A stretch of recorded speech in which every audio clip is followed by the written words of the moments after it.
Assalamualaikum warahmatullahi wabarakatuh. Hari ini kita ada semacam pembahasan hampir beberapa tahun kita ini sudah melewati fase di mana fase pemungkungan. Fase itu kalau dicatat dalam sejarah itu pergolakan mahasiswa. Kita ingat tahun 2021. Pada podcast kali ini saya pengen sambangi tokoh. Saya perkenalkan, beliau ini adalah seorang tokoh advokat, juga tokoh mahasiswa di pra maupun pasca 98. Namanya Bung Musudin Auli. Apa Bang? Baik, Waalaikumsalam. Bang, aktivitasnya sekarang apa? Tetap seperti pengacara, advokat, kemudian jadi pungkiri karena memang itu lahir dari gerakan. Jadi sampai sekarang adrenalin itu masih tetap biasa, kampung, mendengar cerita kampung, mungkin tidak seheroik dulu. Tapi pengetahuan kampung itu menjadi kitab bagi saya dalam mengkanter politik-politik negara yang ternyata tidak memihak masyarakat. Jadi kan gini Bang, aku ini kan berasumsi gini Bang, beberapa tahun kita sudah melewati fase tahun 98. Ya. Kalau aku kan, kalau fase 98 itu kan ya 98. Kalau abang kan memang dari awal ya, mulai dari bukan hanya gejolak, tetapi menghidupkan percik-percik mahasiswa, gerakan mahasiswa itu kan abang ikut. Kalau aku kan di ujung setelah 98 terus turunnya Soeharto. Abang bisa deh cerita cerita psikologis sebelum meletupnya tahun 98. Iya, secara waktu saya sebenarnya sudah mulai terlibat dari 92 ya. Itu dimulai demo kampus menolak demilitarisasi. Demilitarisasi? Ya, militarisasi karena waktu itu ada tentara masuk kampus yang dikemas dengan acara misalnya resimen mahasiswa. Kemudian ada kegiatan-kegiatan misalnya penyelidikan, kalau sekarang mungkin namanya senat ya, itu ternyata krisis studi dan sebagainya. Jadi bibit-bibit itu semua sudah ada dan itu latihannya karena dari kampus itu relatif lebih stabil. Yeah. Nah 94 kuliah saya habis, tapi saya abang kuliah di di Universitas Jambi ya. 94 mata kuliah sudah habis. Waktu itu ada semacam idiom yang kuat. Kami waktu itu membaca buku Sekolah Itu Candu. Jadi kampus karya Paulo Freire. Ya. Dan itu semacam mempertanyakan pendidikan yang kami terima. Sehingga waktu tahun 94 relatif saya tidak pernah ke kampus. Kalaupun kampus bayar sekolah dan sebagainya. Sudah itulah mulai nampingi guru, nampingi petani, dan sebagainya. Nah, karena memang kita besar di kampus, saya bertanya, apa dibubari gitu kan? Pertemuan di Talinteng. Abang pernah mengalami semua sudah pembubaran rapat di kampus? Penjara, dipukul, kemudian diangkut kemana? Kalau rapat dibubar itu sepertinya sudah langganan. Jadi kalau ketua panitia kalau tidak dibubari rapat rasanya tidak lengkap kurikulum PT kita sebagai aktivis. Jadi itu mengalami itu semua ya. Nah, kenapa misalnya waktu itu saya mau terlibat ya karena hal sederhana loh. Saya nampingi bufro kok diributi gitu kan. Dan itu kemudian semakin 95, kemudian 96 sudah mulai 95 itu sudah mulai berinteraksi nasional. Banyak teman-teman yang sekarang jadi tokoh-tokoh nasional. Kemudian 96 juga bagian dari mengawal kantor PDI, karena seingat saya kemarin waktu itu ada 3 simbol perlawanan ya, ya. Di Buruh itu Mukhtar Papahan, di partai itu Megawati Soekarno Putri, dan tokoh masyarakat sipil adalah Ibrahim Wahid atau Gus Dur. 3 tokoh inilah yang apapun kegiatan mereka dia terlibat, kegiatan terlibat, pagi-pagi kan ke pesantren Gus Dur, gitu kan. Jadi ada semacam kolektivitas dan sebagainya. Jadi pengalaman-pengalaman itu kemudian membentuk karakter bahwa kalau gitu memperjuangkan sesuatu itu risiko yang harus kita tanggung. Pukul. Dulu ada istilahnya ada 4B ya. Diburu, bunuh, dan dibuang. Buruh, Bunuh dan dibuang. bunuh dan buang. Ya, jadi kalau misalnya 5 kita nggak ada dibunuh, 5 diburu lah. Kalau dibuang mungkin ada yang sudah haid dan sebagainya. Kemudian ada sampai dibunuh. Jadi itu seperti apa ya? Seperti jimat yang harus kita tanggung sama-sama. Jadi tidak ada yang apakah itu heroin? Enggak. Itu harus kami jalani. Waktu kalau itu zaman itu SBSI salah satu organisasi yang dimusuhi. Sama ketika Gus Dur, ketika pasca dari Muktamar Pasu 94 itu ternyata tidak disetujui dan acara-acara itu bahkan sering diintel-intelin dan sebagainya. Cuman kan Mukhtar Papahan tidak sekuat Gus Dur, dia punya masa yang kuat sehingga Gus Dur secara fisik tidak diperlakukan secara organisasi ya. Artinya abang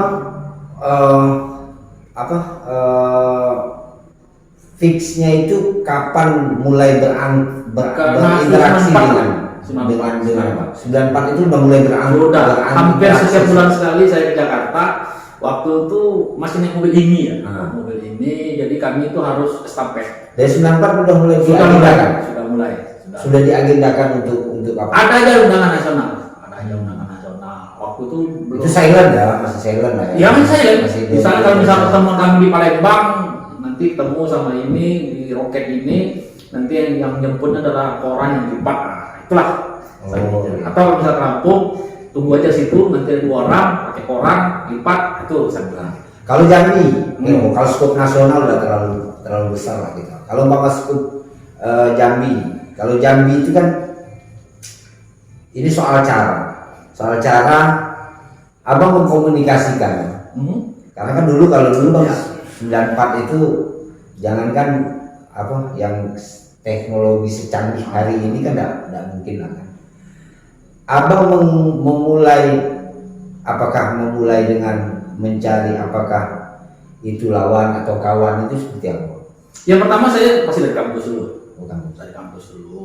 Kemudian karena saya banyak berhubungan ke nasional, saya melihat sepertinya teman-teman di ini cocok kan. Nahdliyin, karena nggak bisa dipungkiri sampai sekarang ya. Di Jawa itu pesantren salah satu penyokong utama ya. Termasuk waktu kami pasca Dr. Juli itu, saya lari di pesantren. Abang HMI kan? Saya ketemu sama senior di HMI, kemudian pernah disidangkan. Senior saya dari Brandipuro itu, dan saya mengatakan organisasi tidak boleh dibatasi. Bukan disidangin karena abang sering berinteraksi dengan PMI. Pertama, kemudian yang kedua karena masuk di organisasi buruh yang waktu dipimpin oleh Nasrani. Kalau buruh SBSI kan dulu dicapnya PKI. Iya, baru kan. Tapi yang paling utama di situ disidangkan. Oh gitu. Paling utama disidangkan.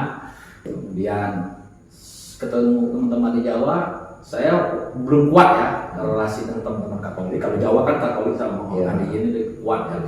Saya melihat waktu belum ada interaksi dengan teman-teman Katolik, Nasrani.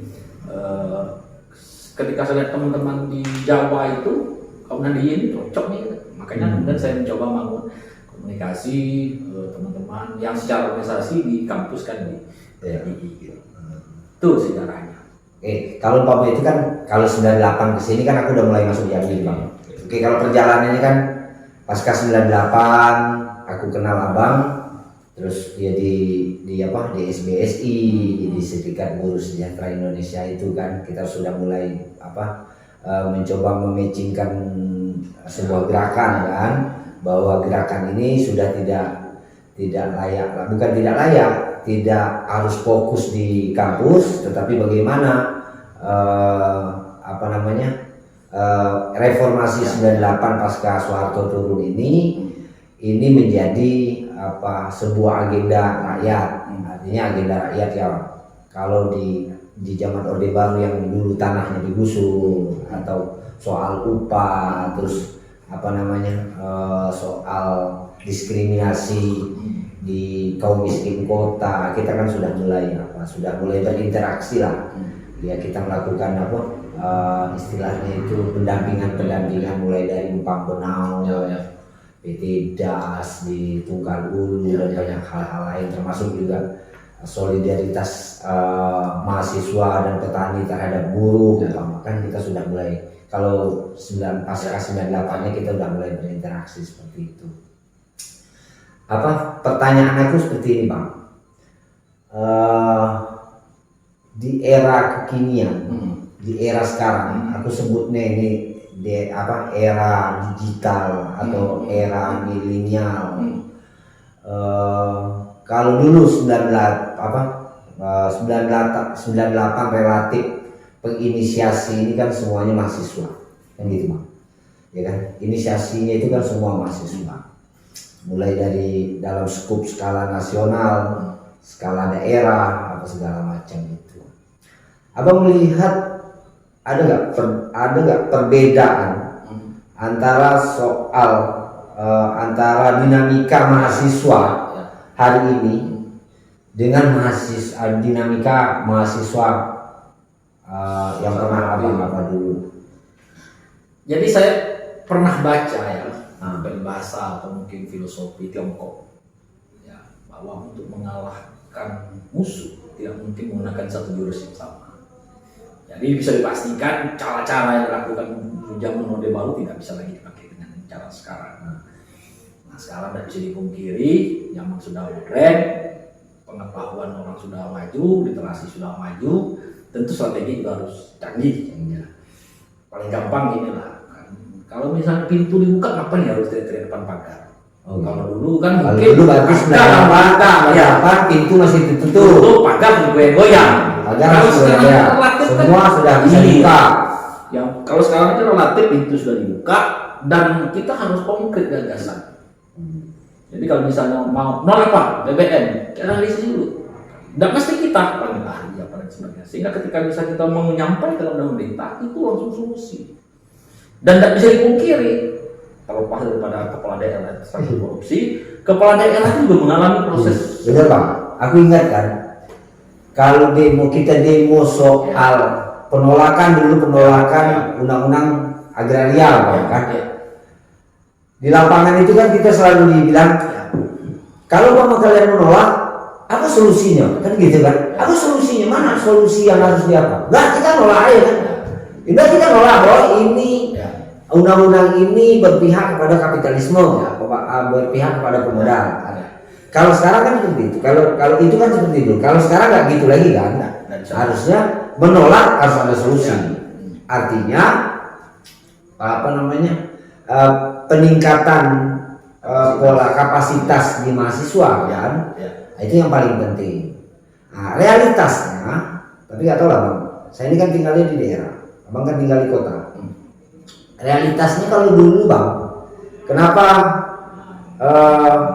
mahasiswa dulu relatif kritis, ya relatif ada keberanian pasti didasari oleh kritis pasti didasari oleh pengetahuan, kan begitu, Bang.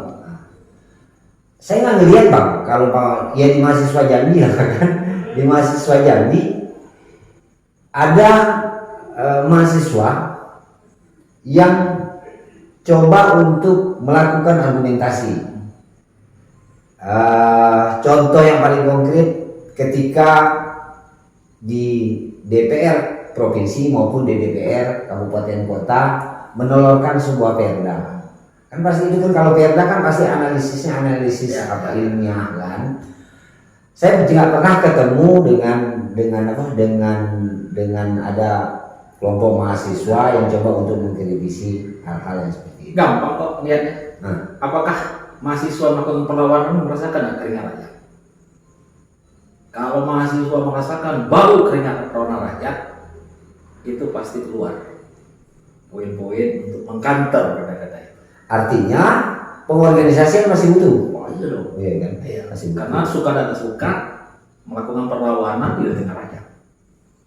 Saya tidak pernah percaya dengan orang yang deklarasi tinggi-tinggi, tapi tidak pernah merasakan tindakan. Artinya pengorganisasi, Ya. pengorganisasian dan diskusi itu kan penting. Ya. Benar kan, Bang?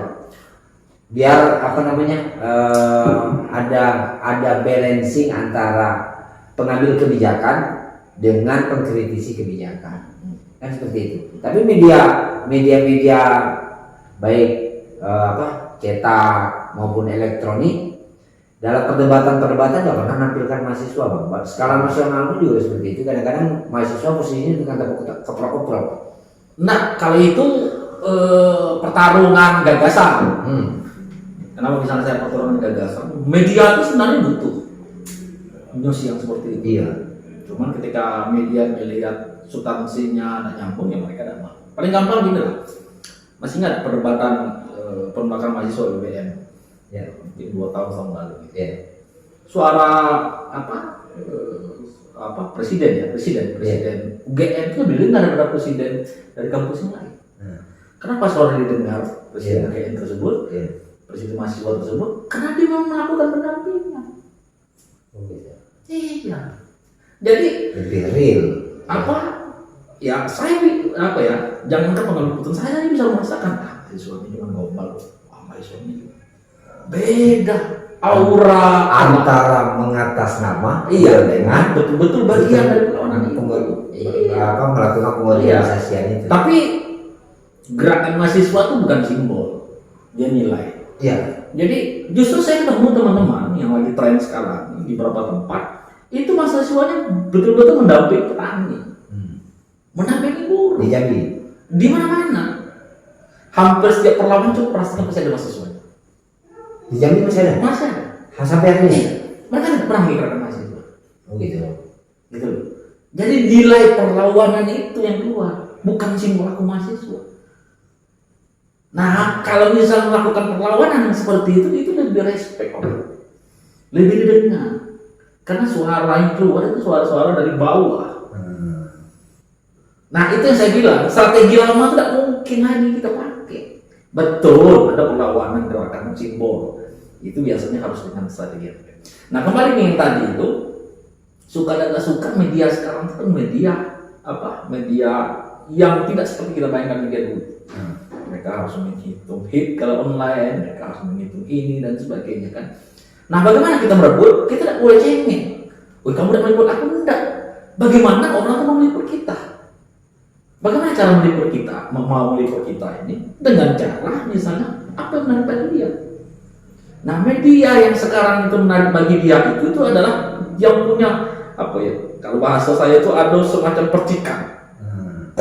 Itu mereka tidak peduli. Nah, suka dan tak suka dunia birokrat, mungkin bisnis itu menggunakan media-media yang seperti ini untuk mengcounter. Kita tidak boleh cengeng. Kalau mau medianya tidak mau meliput, kita bikin media sendiri. Itu kan? Itu salah satu. Iya, kan, Tetapi bagaimana media itu menarik perhatian kita tuh menarik perhatian media. Dan itu kan ada skillnya. Misalnya bahasanya singkat, padat, jelas, gitu. Jangan, mohon maaf, kalau misalnya kita berapi-api ngomong, kan sekali kali mau meliput, tapi lama bosan dia. Nah, kalau khusus-khusus yang berkaitan misalnya penolakan RUU KPK, penolakan RUU tambang kemarin, wah itu pertarungan bisnis. Itu bisnis. Bukan politik. Bukan politik. Saya bisa kasih contoh misalnya. Itu bisnis. Bisnis itu. Misalnya saya kasih contoh ya. Ada cukup yang mau main. Nanti loh, maksud saya bisnis seperti ini. Misalnya kan, coba lihat penolakan semakin masif, tiba-tiba Jokowi deklarasi istana. Dan itu media meliput semua. Semenjak itu media tidak lagi. Kalau istilah dalam mano itu adrenalin media itu sudah lewat. Nah, sehingga ketika misalnya hari Jumat Jokowi konferensi pers, hari Senin tidak peduli lagi media. Mau tahu rangke, bayangkan itu. Mohon maaf, ada aparat berseragam masuk masjid, ada begitu heboh itu. Itu bisnis, saya bilang bisnis. Bisnis. Mikir itu politik. Nah, bisnis. Itu Saya melihat news yang nggak ketemu lagi. Jadi kalau misalnya teman-teman media mau liput lagi, misalnya lagi gitu loh. Ya. Sikapnya negara sudah jelas apa dan sebagainya. Dia paling gampang hirup KPK. Begitu hirup pikuk. Tapi kenapa menyeruduk gitu? Ya itu menurut saya kan bagaimana siapa menguasai wacana gitu.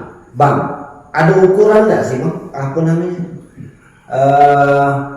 Perjuangan kawan-kawan mahasiswa 98. Kalau simbolnya kan 98, walaupun itu kan apa sebelum 98 kan sudah mulai ada letupan-letupan kan. Sudah ada ukuran nggak bahwa hari ini proses demokratisasi, kalau proses demokratisasi itu kan makna, kalau saya aku memandang demokratisasi itu kan merdeka secara politik, ya kan, sejahtera secara ekonomi, partisipatif secara budaya. Hari ini itu masih berjalan atau tidak? Sistem itu, kalau ukuran paling gampang lah itu. Ya. Mungkin kalau dibayar 20 tahun kita bisa duduk seperti ini kan. Kalau sudah datang tentara apa namanya pakai sepatu kan. Sekarang kita ada. Nah, pertama. Kemudian yang kedua, saya pernah menghadiri pertemuan internasional. Cukup banyak sebagainya. Itu teman-teman Singapura, Malaysia dekat di sini ya. Memang enggak masalah ngomong presiden sembarangan gitu loh. Mungkin presiden, enggak ada masalah kok tapi gitu loh. Kok lagi dia pinjam coba-coba itu. Singapura itu masih ada undang-undangan itu kan, Security Act itu tuh namanya. Apa? Ya Supresi Act kalau bahasa gitu, undang-undang 5 paket gitu kan. Malaysia jangan coba-coba gitu. Thailand jangan coba-coba gitu. Kita loh saya bisa katakan demokrasi Indonesia ini unggul sekarang. Bukan kebablasan. Tidak ada kebablasan. Kalau kebablasan kan perilaku lah ya. Misalnya ada kemudian ada yang merusak, itu perilaku aja. Tapi secara substansi jauh. Saya tidak bisa bayangkan dulu bisa merdeka gitu seperti ini. Kamu ini kan pakai silakan. Abang kan praktisi hukum. Hate speech itu apanya? Hate speech itu beda sama kebebasan berpendapat. Itu kebablasan. Enggak. Itu bukan kebablasan. Kita menyuarakan, misalnya gubernur Jambi tidak mengusir rakyat. Itu kebebasan berpendapat. Tapi kalau misalnya ini nyebut nama, itu beda. Hate speech beda itu. Jangan sama. Ya, undang-undang yang apa? Yang undang-undang sekarang yang apa? Undang-undang media sosial itu yang apa itu? Ya. Hate speech kan IT. Iya. Itu bukan. Beda kan kebebasan berpendapat sama. Orang yang melakukan itu kebablasan dan namanya. Gimana? Orang yang melakukan hate speech. Oh iya dong. Itu kebablasan. Anda dihina masa bedakan berpendapat? Artinya dia kan selalu kalau ditanya kan argumentasi kebebasan berpendapat. Itu kan gitu. Iya silakan. Undang-undang itu sudah diuji di MK sudah dikuatkan. Oh gitu. Iya. Beda. Antara kebebasan berpendapat sama hate speech itu beda. Dan saya termasuk orang yang hati-hati melihatnya. Misalnya gini kan, Anda bebas untuk mendirikan media. Gitu. Itu kebebasan berpendapat. Tetapi yang namanya media ada persyaratan. Tidak bisa sembarangan. Media online tidak bisa sembarangan. Harus punya badan hukum, wartawannya punya qualified. Gitu. Kalau misalnya sudah tidak qualified, ya tidak pantas Anda punya media. Sama seorang pengacara itu kan, dia harus qualified apa? Ikut ujian, lulus, dilantik, gitu. Sama media gitu juga. Termasuk kebablasan enggak? Ketika orang berpendapat bahwa negara kesatuan Republik Indonesia bukan sebuah solusi. Ada pendapat itu. Pendapat itu tuh. Itu pendapat. Iya, pendapat itu. Pendapat. Apakah itu kemudian ada kasusnya tuh? Nggak ada. Itu yang soal Tauhid. Yang sering mengkampanyekan bahwa tentara TNI adalah Tauhid. Itu fitnah. Itu bukan kebablasan. Tapi kalau ketika mereka boleh. Ini adalah tapi beda kebebasan berpendapat. Jadi kalau dalam HAM itu ada kebebasan pendapat yang tidak boleh dikurangi. Ada 7. Ada kebebasan yang berpendapat boleh dikurangi. Kebebasan berbicara, kebebasan berorganisasi itu boleh dikurangi dengan persyaratan-persyaratan tertentu. Gitu. Kebebasan beragama itu ada syarat lagi. Kenapa? Tidak boleh berkampanye. Misalnya katakan Muhammad itu gini. Itu apakah saya bebas? Enggak. itu menghina agama saya gitu. Jadi jangan campur-campur. Jadi kalau dia bisa merapat suka-suka enggak gitu, enggak. Ada aturannya. Jadi gini Bang, aku melihatnya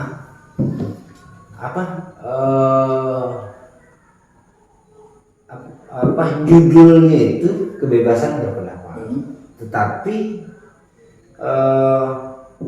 cara-caranya adalah cara-cara yang menurut aku itu cara-cara yang salah. Kita ingatlah fase ketika pilpres kemarin, ya kan?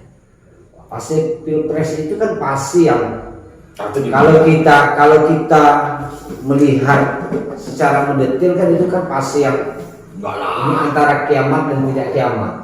Kalau istilah kalau ada yang hipotesis itu tuh ya, pondasi kita kuat, pondasi agama kita kuat, Islam itu sudah kuat, itu yang berisik aja itu. Berisik itu tuh, contohnya nggak ada apa kok, gitu loh. Yang paling gampang kita beragama Islam, saya beragama Islam. Belum tentu saya milih partai Islam, karena saya bisa misalkan mana urusan agama, urusan negara. Nah, dijumlahkan semua partai Islam itu kalahnya partai nasional. Jadi tidak bisa mengklaim semua urusan enggak. Ketika saya milih berperibadatan, ya saya juga pengetahuan yang saya punya itu kan beberapa saya. Apakah saya ikut yang sampai kemana? Enggak. Kita harus ini dan sebagainya, kita menolak tarekat, kita menolak pendapat para ulama. Silakan kamu, tapi yang pasar kepada saya gitu. Karena Islam masuk di Indonesia ini, itu Islam yang betul-betul maju. Itu pastinya kan udah masuk ke pasar. Nah, itu berisik itu. Itu berisik. Yang berisik itu kan tidak ada apa-apa. Itu sekarang kalau bawa dari pihak keamanan, justru sering itu.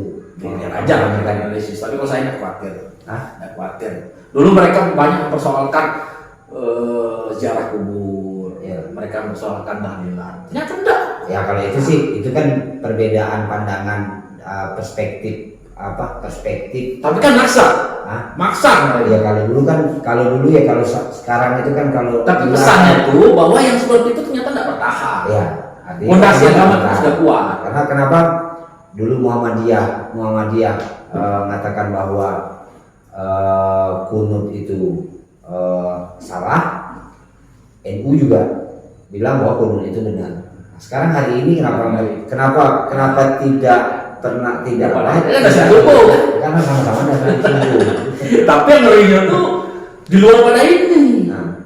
Karena kalau misalnya kalau lihat Muhammadiyah sama NU, guru mereka kan sama-sama sekatif Al-Minangkabau. Cuma memilih itu loh. Kalau itu saya tidak khawatir. Bang, kalau proses sekarang, proses perjuangan kawan-kawan mahasiswa 98, kalau dulu kan demokrasi itu harus direbut, kan gitu. Kalau makna tersirat demokrasi itu direbut, artinya kan itu soal kekuasaan. Sekarang tokoh-tokoh 98 itu sudah masuk gak sih ke dalam sistem?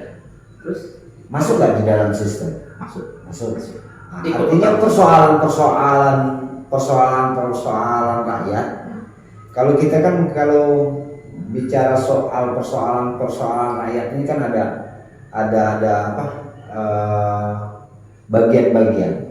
Kaum miskin kota, kalau dulu kan gitu, kaum miskin kota, buruh, petani dan lain-lain sebagainya. Sampai hari ini buruh masih teriak-teriak. Buruh masih teriak-teriak soal kesejahteraan. Tanggapan apa gimana? Itu yang pertama, ini strategi 98 tidak mungkin lagi kita ulangin sekarang. Ya, dan artinya negara modern itu mau menghendaki perbuatan kekuasaan melalui pemilu. Ya, suka dan tak suka kita memilih. Dalam siklus politik dia berputar ya. Otoriter, demokrasi, autokrasi, itu putar lagi ke otoriter. Itu ya polanya. Ini sedang naik demokrasi, walaupun sebagian demokrasi itu ada kecenderungan oligarki apa dan sebagainya kan. Tapi menurut saya misalnya itu tidak. Pertama, jadi tidak ideal juga kita mau memakai strategi yang lama, terutama. Kemudian yang kedua, kalau masalah yang betul-betul masih terasa oleh rakyat itu sistem. Sistemnya harus diperbaiki. Paling gampang gini lah. Bagaimana kita mau menciptakan kesehatan dan pendidikan kalau kebijakan kita bukan di tangan kita? Saya selalu menegaskan, kalau misal kamu mengurusi masalah kesehatan dan pendidikan, kalau perlu kaki kamu saya sembah. Karena 2/3 persoalan rakyat cuma di situ. Jadi kalau untuk mengukur kepala daerah itu sukses, lihat aja bagaimana pendidikan, bagaimana kesehatan. Yang lain nanti dulu, infrastruktur, itu lain. Tapi kalau dia sudah ngurus itu, kita harus menghormati dia. Nah, kalau istilahku Amin Rais, saya lupa, Amin Rais atau Gus Dur, memang banyak penumpang gelap. Sekarang ini penumpang gelap maksudnya gini, dia waktu ketika demo 98 dia tepuk-tepuk gitu ketika misal tentara ya yang kata Aldian pas kabur ini mana yang iya, itu biasa itu biasa ya. Tapi kita nggak boleh cengeng, taruh dong gitu. Kalau kau dihitung oleh rakyat, kok itu beda kita. Tapi kalau tidak ya sudah, dan yang namanya politik nggak boleh cengeng. Kalau bisa terus begitu masuk sistem silakan, masuk sistem silakan. Saya termasuk orang yang apresiasi kalau teman yang masuk sistem dan teman-teman di luar. Kalaupun saya yang di luar itu cuma masalah taktis saja. Saya akan respect kawan-kawan. Kalau di luar perkuat. Jadi alat politik menjadi negosiasi. Nah, abang kan kalau aku lihat kan sampai hari ini kan tulisan maupun apa namanya ya tulisan baik di media massa media cetak, terus sering juga muncul di media elektronik, ngomongin soal kebijakan, analisis politik, hukum, sosial dan segala macam.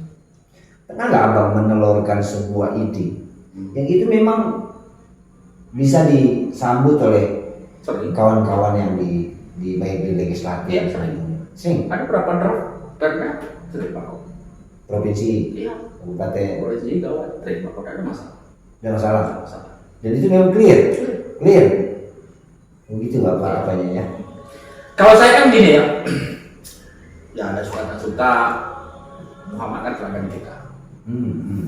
Muhammad tuh setiap orang berbicara pasti menggunakan bahasa yang berbeda-beda. Antara menjelaskan sama Abu Bakar, Umar, sama Ali, Utsman dan sebagainya. Jadi pola public speaking Muhammad ini saya pakai. Ketemu sama teman aktivis saya menggunakan bahasa mereka. Ketemu teman-teman jurnalis saya menggunakan bahasa jurnalis. Ketemu dunia hukum saya menggunakan istilah hukum. Ketemu pemerintah saya menjelaskan dengan pikiran dia. Karena kadang-kadang orang bukan substansi kan. Tapi kalau istilah di bahasa Melayu Gandhi itu bahasa apa yang digunakan?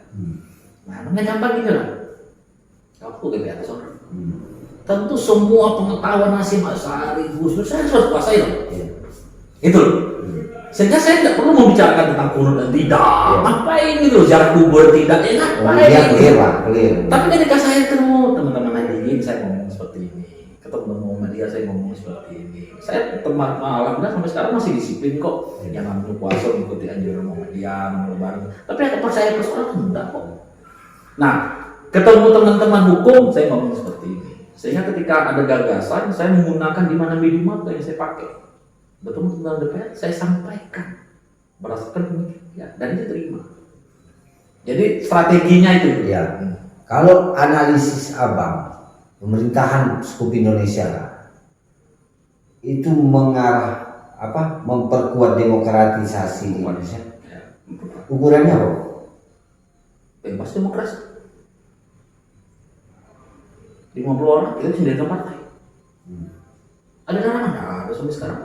50 orang deklarasi partai, kalau mau ikut pemilu, ikuti ketentuan. Berapa cabang, berapa DPD, tidak ada masalah. Salah satu kan pemilu. Hukum, apakah putusan hakim intervensi hakim saya rasakan enggak kok. Saya banyak menang perkara yang berhadapan sama orang besar, apa sebagainya, tidak ada masalah. Tidak ada masalah. Itu yang tidak pernah saya bayangkan waktu 98 kemarin. Bahwa perjalanannya seperti itu. Sudah bisa menikmati gitu. Sampai ke persoalan kesejahteraan rakyat. relatif lah. ada kemajuan. Relatif lah. Ada kemajuan. Ukuran nggak ada. Karena ukuran. memang Indonesia tidak gampang. 600 bangsa, bukan suku bangsa, loh. Iya, 600 bangsa. Bangsa. Sabang sampai Merauke. Antara Padang, Jambi sama Beda. Palembang aja beda-beda kok. Itu kalau di Eropa udah dianggap bangsa lain. Dalam ilmu antropologi kita ini ada 5 gelombang. Gelombang di dalam masyarakat. Yang pertama, peradaban pertama itu masih berburu dan meraup. Kemudian mulai menetap masyarakat agraris, mulai kenal perniagaan, perdagang, rempah, dan sebagainya. Masuk ke industri, masuk zaman abad informasi. Jadi ada 5 peradaban. Kita ini sudah di ini. Tetapi pola kita ini macam masyarakat sama dan mudah kok. Masih ada yang buru meramu, masih ada yang agraris, yang paling gampang mudik. Apakah masyarakat Indonesia patuh? Enggak, karena mudik itu bagian dari guyup masyarakat agraris. Tidak bisa dipungkiri. Walaupun disekat-sekat. Sekarang memang gitu loh, karena itu bagian dari peradaban dia gitu. Kita tidak bisa maksudnya, tidak bisa jelaskan karena kita hidup dengan informasi masyarakat yang maju, tapi masyarakat itu masih di sini. Pola agraris tadi ini. Nah, mengelola bagaimana caranya? Beda-beda. Oke, untuk era industri disiapin, untuk masyarakat ini disiapin. Masyarakat agraris dipastikan area penanam padi dan terganggu. Masyarakat belum meramu jangan ganggu kawasan. Subjektif juga, Bang. Kalau umpama bilang mengatakan bahwa proses demokratisasi itu Jalan. sudah berjalan ya di pemerintahan hari ini, baik di provinsi baik di skup besar skala nasional maupun di provinsi maupun kabupaten kota. Persoalan yang paling mendasar, Bang. Kalau abang melihat persoalan yang paling mendasar proses demokratisasi ini, apa yang paling mendasar? Persoalan yang paling mendasar. Soal kan Sistem dulu. Oke, Sistem kita perbaiki. Kemudian mental, perilaku, behavior itu perbaiki. Bahwa yang namanya pejabat itu mengabdi kepada pemerintah. Rakyat itu tertib dengan hukum. Jadi perilaku itu berimbang. Paling gampang itulah. Kita sudah tahu bahwa yang namanya pakai motor itu harus pakai helm. Tapi kita tahu bahwa kalau ada polisi harus pakai helm gitu. Itu perilaku namanya. Jadi dia balance antara sistem ini untuk aparatnya dengan masyarakat yang masuk dalam dunia seperti itu. persoalan hukum gimana? Jauh ada kemajuan kok. Biasa presiden kalah, biasa gubernur kalah. Tidak ada mana. Apakah dalam persidangan? Enggak, saya berapa kali ketemu kok presiden dalam perkara ya. Kalah kok dia. Biasa aja. Bersama di muka hukum jelas kok. Bukan hanya pada konteks itu persamaan di muka hukum Ya, itu hanya pada konteks di buku saja, tapi prakteknya beda. Banyak kok presiden kalah kan. Rembang kalah, pabrik di Kalsel kalah, biasa. Kalau persoalan hukum, terutama di persoalan hukum sosial, Misalnya apa? ya kayak koruptor. Nah itu kan sistem. Itu Sistemnya pelaku koruptor ya proses. Sudah selesai. ada nenek maling ubi sampai Itu paradigma hukum. gitu. Paradigma hukum bahwa hukum memang dua mazhab hukum di Indonesia ini kan sedang bertaruh gagasan. Ada namanya mazhab positivisme, itu banyak diturunkan oleh kampus-kampus di Jawa ya. Kemudian ada mazhab yang keadilan substansi yang biasanya diturunkan oleh UAN, UNAIR dan UNDIP. Dua wacana ini yang bertarung di pengadilan. Nah kalau mazhab positivisme bahwa yang namanya mencuri itu harus dihukum. Kita harus kita hormati, itu pendapat dia. Kalau bahasa itu fikih harus rotasi. Tetapi ada juga mazhab yang mengatakan dia itu kan cuma untuk dia, bukan untuk dijual. Dan itu tanah dia gitu. Keadilan substansi. Jadi kalau dalam Islam itu kan selain syariah juga sampai ke marifat kan.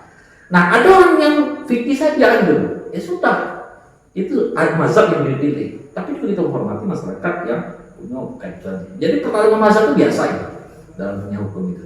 Ya kadang-kadang kan itu kan menjadi kesimpulan bagi masyarakat.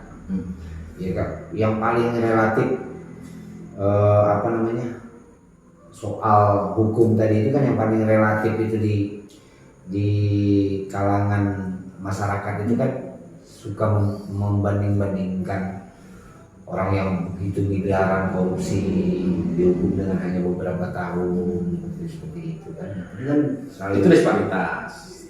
Bagaimanapun kan sistem sudah dibangun berperilaku. Iya. Hakim yang memutuskan tidak bisa dipungkiri banyak dipengaruhi faktor agama, pendidikan, relasi sosial. Memang kita butuh hakim yang punya integritas, yang melompat semua orang. Paling gampang gini lah, mohon maaf lah, saya banyak ketemu kasus yang bias agama, bias agama gitu loh. Banyak ketemu kasus seperti itu. Bahkan sebagai aparatur penegak hukum kita tidak boleh bias agama deh. Gitu loh. Nah, itu kamu siapa? Udah pantas loh. Ini arena publik gitu loh. Nah, bahkan ada yang mau itu Islam atau tidak gitu. Kami kok ragu kok bisa bicara tentang Katolik gitu loh. Enggak, bias agama. Dan itu tren. Nanti akan normal. Gak usah khawatir Pak. Itu kan normal. itu normal. Iya. Ya artinya kan gitu. Artinya proses demokratisasi ini udah jalan. Tetap diperbaiki semua. Kalau perbaikan kan tetap. Nah, sistem-sistem seperti itu yang memang diharapkan ke arah yang lebih baik.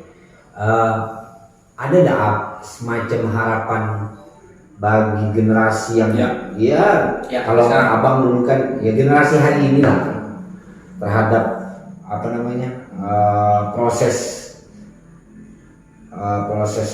apa pemerintahan hari ini. Paling gampang gini lah.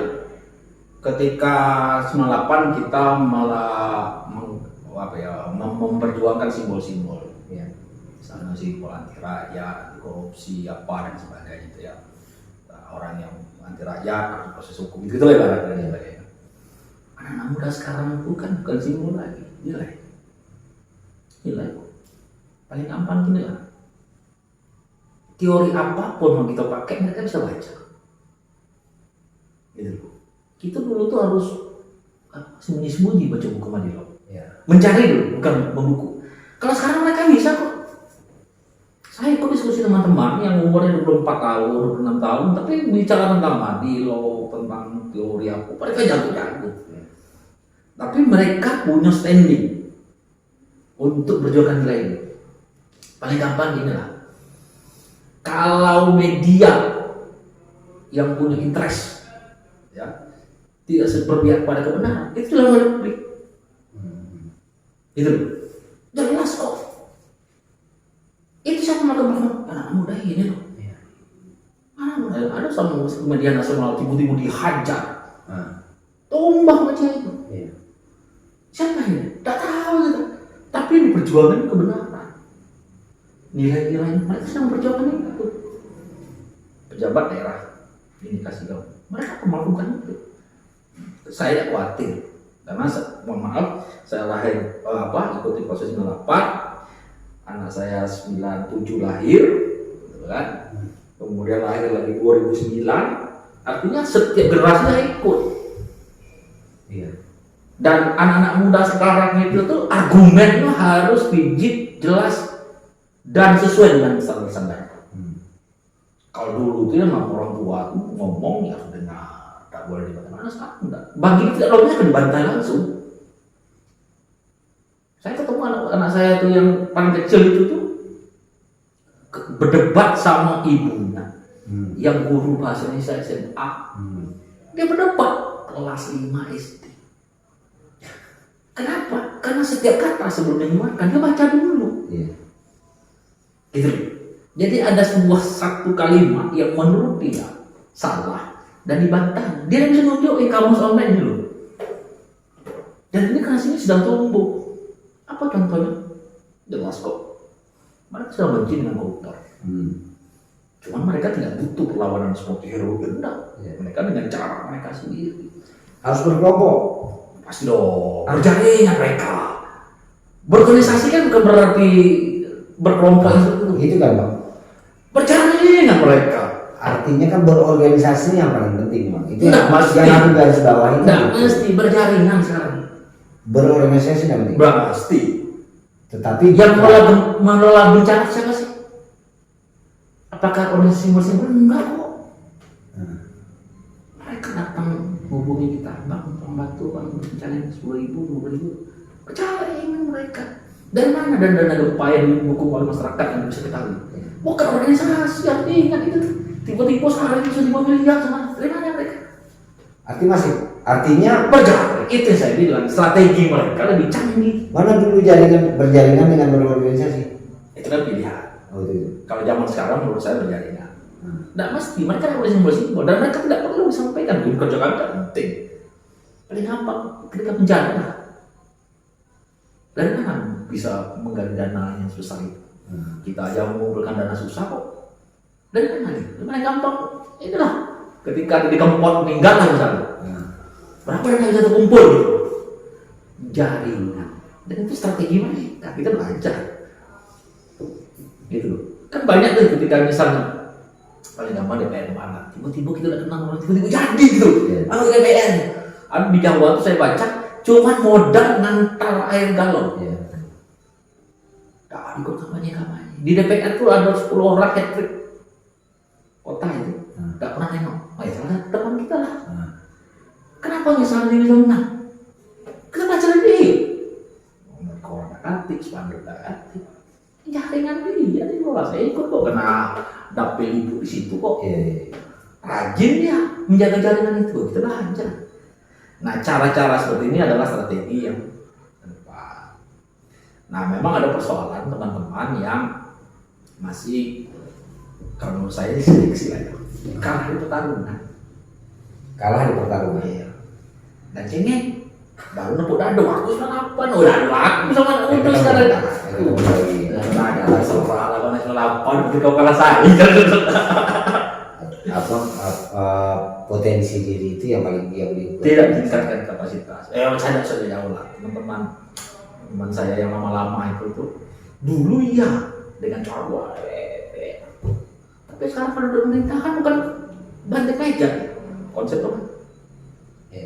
Gitu. Karena saya bisa telepon mana saya sekarang bisa punya konsep ketika saya ngomong di poinnya. Temu DPR ini draftnya, temu ini. Nah teman-teman itu tidak mempersiapkan itu sehingga kalah lain. Terakhir bang, harapan ke depan generasi penerus ini. Oh dia punya nilai sendiri. Hah? Punya nilai sendiri. Maksudnya? Saya gampang lah. Karena saya pertama itu masuklah ke dunia nyata. Dia belajar SOP, kemudian dia salah satu bendahara lah ya. Keuangan. Dia melihat. Dia belajar SOP, dia melihat, wah tidak boleh kalau dipakai begini. Dan itu bagi dia harga mati. Kau tidak bisa proses, kalau ini tidak sesuai standar. Tidak bisa. Saya tidak mengajarnya seperti itu. Atau misalnya anak saya nomor 2 masuk ke dunia yang gerakan seperti ini, masuk ke dunia nyata itu. Ketika dia menganggap bahwa gas 3 kilo ya, itu kita udah berhak, tidak mau dia. Marah deh kalau ibunya beli. Iya. Kan ada pakai surat keterangan tuh, dia marah. Itu kemana kita? Ada nggak saya ngomong tuh udah? Atau misalnya ngisi minyak di premium, dia mau dia. Itu bukan hak kita. Kendaraan pribadi. Iya, itu bukan hak kita. Ada pasti ngomong enggak. Artinya dia sudah punya nilai sendiri. Atau misalnya dalam sebuah acara misalkan tiba-tiba dipinjami motor dinas lah. Nggak mau dia, karena urusan pribadi. Hal-hal seperti itu kan kita sadari gitu, dan itu tumbuh di mana-mana. Karena saya juga teman-teman baru sekolah dan itu menurut saya luar biasa. Dan saya punya optimis. Paling gampang gini lah, nggak bisa dipungkiri. Itu salah satu seleksi kok. Manusia ini teori dari alam ya. Kebetulan sebelum ditutup saya nonton film National Geographic. Siapa nggak kenal dengan sama singa? Itu si raja hutan. Tapi apakah singa selalu unggul daripada hyena? Enggak. 60% makanan singa itu dimakan oleh hyena. Misalnya ini singa nih. satu apa namanya itu, satu gerombolan makan kerbau dan kalah apa namanya mangsanya, ya kan harusnya kasih kan, tetapi si Hena ini baru strategi sehingga si Nai itu tidak bisa. Tidak bisa makan. Padahal yang dulu teori lama saya tentang alam bahwa makhluk terkuat itu bertahan ternyata terbantahkan. Bahwa manusia makhluk yang bisa bertahan adalah manusia, makhluk yang paling cerdik. Yang makhluk yang bisa bertahan adalah makhluk cerdik yang bisa menyesuaikan. Yang bisa menyesuaikan itu yang paling penting kan. Iya. Nah, gampang gini lah. Pandemi. Apakah Jambi tidak pernah mengalami wabah? Iya dong. Pasti. Tapi kenapa sebagai bangsa Jambi besar dan masih ada bertahan? Karena itu ada cara untuk menyesuaikan. Saya masih ingat di bulan Maret 2020 itu WHO meramalkan Indonesia ini sekitar 15 juta pandemi corona. Ya aman-aman kok. Sekarang terlepas daripada dia persoalan yang lain ya. Karena kita punya cara. Tapi yang dibuat Pak. Tapi maksud saya itu maunya kita sudah ngajarkan. Alumni. Nah, jadi teori tentang makhluk yang bertahan itu adalah makhluk yang bisa menyesuaikan. Bukan yang terkuat. Kalau yang terkuat dinosaurus.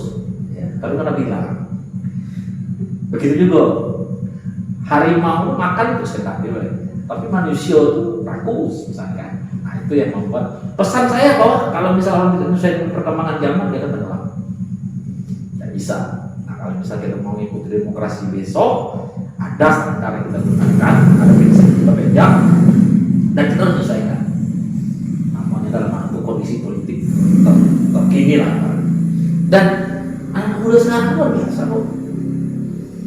Dia punya satu sistem. Ya muda-muda sekarang muda keren kok. Nggak ada yang aneh-aneh kan? Ya terlepas ada satu buah yang perilaku yang saya ceritakan tadi. Yeah. Tapi berapa kali saya perhatikan gila-gila itu programnya sederhana gitu loh kan? Nggak ada mulu-mulu, nggak pernah publisitas yang birokrasi yang rumit, pokoknya semua persoalan selesai dan sebagainya. Ya terlepas kita nggak suka dan suka di Jambi itu kepala daerah yang mudah-mudahan yang di luar perkiraan, misalnya Bapak Ari, Sungai Penuh, itu kan di luar perkiraan orang semua itu. Kenapa? Karena dia punya jaringan teman-teman di bawah yang saya perhatikan memang door to door.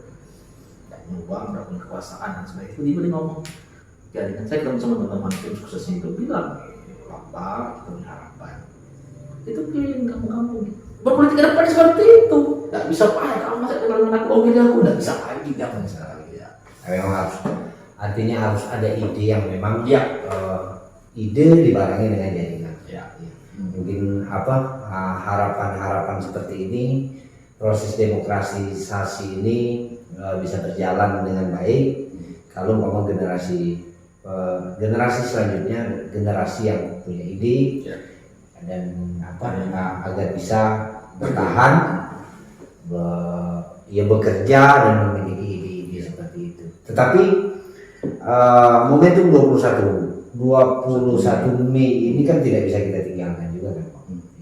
Artinya inilah sejarah awal dari sejarah membuka kooptasi negara di tahun 98. Bang, terima kasih. Thank you. Mudah-mudahan ini bisa menjadi pencerahan bagi kita, khusus untuk generasi-generasi selanjutnya, bahwa ide, gagasan adalah sebuah dan berjaringan adalah sebuah jurus jitu kalau ingin bertahan dan berkemajuan. Terima kasih. Assalamualaikum warahmatullahi wabarakatuh.